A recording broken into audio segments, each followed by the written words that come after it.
மாதம் பௌர்ணமி தினங்களில் வந்து என்ன மாதம் 30 நாளும் எனக்கு வந்து ஃபுல் ஒர்க் இருக்கும். காலையில் ஒரு சாங், மத்தியானம் ஒரு சாங், 7 மணிலேருந்து 1 மணி வரைக்கும் ஒரு கால் ஷீட்டுன்னு பேர். அந்த நேரத்தில் இப்போ எல்லாம் கால் ஷீட்லாம் கிடையாது. ராவு பகலாக ஒர்க் பண்ணிகிட்டே இருக்காங்க, நைட்டெல்லாம் ஒர்க் பண்ணுறாங்க. 6 மாதம் ஆகுது ஒரு பாட்டு பண்ணுறதுக்கு. 6 மாதம் ஆகுது. 1 வருஷம் கூட எடுத்தவங்கலாம் இருக்காங்க. அதில் ரெக்கார்ட் பிரேக் பண்ணுறவங்கலாம் நிறைய இருக்காங்க. அவங்கள பற்றி நமக்கு ஒன்றும் இது இல்லை, அவங்கள குறை சொல்லணும்னு இல்லை. வரல, வந்தா தானே. இப்போ நான் வந்திருக்கேன், நான் வந்தா தானே, இப்போ வந்துட்டேன்ல. அது மாதிரி நான் வாசிக்கிறப்ப நான் இன்னும் ரொம்ப பெரிய கர்நாடக சங்கீதத்திலாம் கரை கண்டு வந்தவன் இல்லை. இசை ஞானிங்கிற பேருக்கு தகுதியானவனா அது கொஸ்டின் மார்க் தான். என்னை பொறுத்தளவில் கொஸ்டின் மார்க். ஆனால் மக்கள் இசை ஞானின்னு கூப்பிட்றாங்க. ஓகே, நமஸ்காரம். நான் என்ன வந்து அந்த மாதிரி நினைக்கல. அதனால எனக்கு ஒரு கர்வமும் கிடையாது. அதெல்லாம் தூக்கி எரிஞ்சது சின்ன வயசுலேயே தூக்கி எரிஞ்சிட்டேன். ஏன்னா என்னோட கச்சேரி வாசிக்கின்ற நேரத்தில் நான் பாடல் வாசிப்பேன். சின்ன பையன் ஹார்மோனியம் வாசிக்கிறேன், ஜனங்கள் கை தட்டுறாங்க. கைத்தட்ட பெருமையாக இருந்தது. நிறைய ப்ராக்டிஸ் பண்ணி நிறைய வாசிக்க ஆரம்பித்தேன். ஆரம்பிக்க இந்த கைத்தட்டல் வந்து ஜாஸ்தியாகி எனக்கு கர்வம் வந்து ஜாஸ்தியாகிட்டே போயிட்டு இருந்தது. ஒரு ஸ்டேஜில் வந்து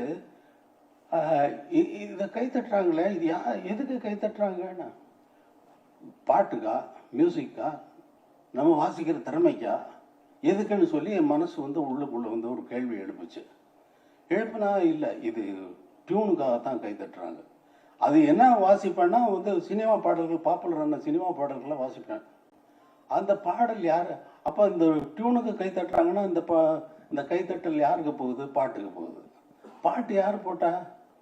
MS விஸ்வநாதன் சார் போட்டார். அப்போ இந்த கைத்தட்டல் வந்து விஸ்வநாதன் சாருக்கு போகுது. அப்பாடா, என் தலையில் இருந்ததெல்லாம் இறங்கி போச்சு, பாரமெல்லாம் இறங்கி போச்சு. நமக்கும் இதுக்கும் சம்மந்தம் இல்லை. ஜனங்கள் அவங்க பாட்டுக்கு அவங்க ரசிக்கிறதுக்கு கை தட்டுறாங்க, இதுக்கு நமக்கு சம்மந்தம் இல்லைன்னு இந்த கர்வத்திலிருந்து எப்பொழுதோ நான் விடுபட்டு விட்டேன். அதனால் எந்த புகழ் மொழியும் எந்த பாராட்டுகளும், இங்கே பாண்டே வந்து எவ்வளோ பேசினாரு, ஒன்றும் ஒட்டல. எனக்கு இல்லை, அதை பற்றி சிந்தனையே கிடையாது.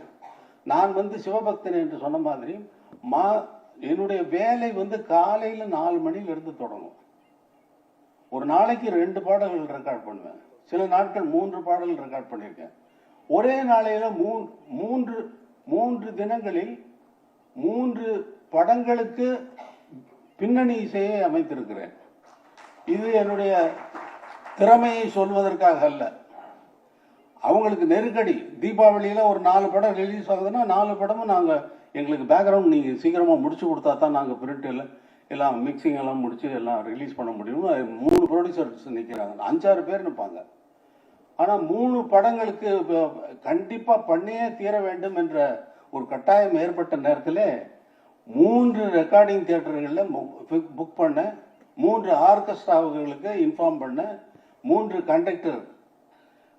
ஃபஸ்ட்டு தியேட்டரில் காலையில் 7 மணிக்கு போயிட்டு ஒரு ரீலை பார்த்துட்டு மியூசிக் கம்போஸ் பண்ணி ஒரு 10 நிமிஷம் தான் கம்போஸ் பண்ணால், அடுத்த 10 நிமிஷத்தில் மியூசிக்கை எழுதிட்டு நானே வந்து மியூசிக்கை எப்படி வாசிக்கிறது அப்படிங்கிறதையும் அவங்களுக்கு ரிஹர்சல் பண்ணிவிட்டு இந்த மியூசிக்கை வந்து பிக்சரோட சிங்க் பண்ணி நான் கண்டக்டருக்கு வந்து காட்டுவேன். அது மியூசிக் எழுதுகிறப்ப வாசிக்கிறப்ப கரெக்டாக இருப்பாங்க, டைரக்டர்லாம் பக்கத்தில் இருப்பாங்க.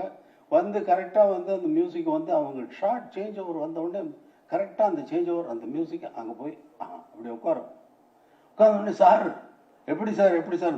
அதே மாதிரி அடுத்த தியேட்டர் ஒரு நாளைக்கு வந்து 12 ரீல் முடியும். ஒரு படத்துக்கு வந்து 14 ரீல் இருக்கும். இந்த 14 ரீலில் ஒரு நாளைக்கு 12 ரீல்னா 3 படத்துக்கு முன்னாங்க 12. அந்த மாதிரி கணக்கில் 3 தினங்களில் 3 படங்களுக்கு பின்னணி இசை அமைத்தவர்கள் உலகிலேயே யாரும் கிடையாது, உலகத்திலேயே கிடையாது. 3 தீபாவளிக்கு 3 கணக்கு பண்ணிக்கோங்க. அந்த மாதிரி